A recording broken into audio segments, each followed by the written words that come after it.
জাতীয়তাবাদী যুব দলের উদ্যোগে ৬ নং ওয়ার্ডে ইফতার মাহফিল অনুষ্ঠিত হয়।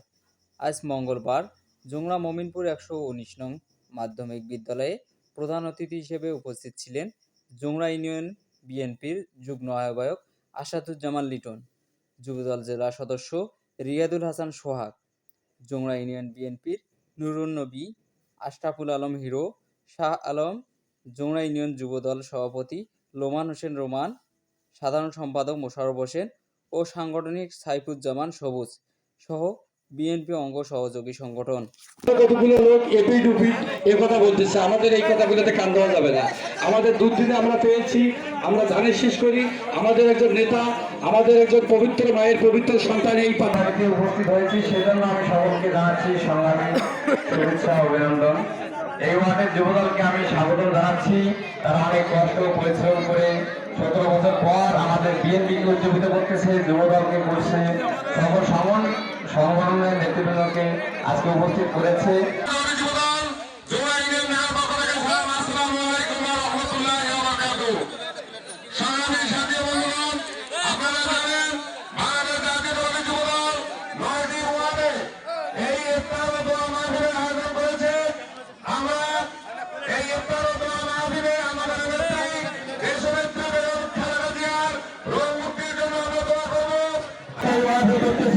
কিন্তু শুধু একটাই মাফি নয়, আমরা ১৬ বছর শুধু আমরা বিভিন্ন রকমের নির্যাতনের শিকার, যেমন ভোটের কোনো অধিকার ছিল না, আমাদের গণতন্ত্রের অধিকার ছিল না, আমাদের সব কেন্দ্র করেছিল।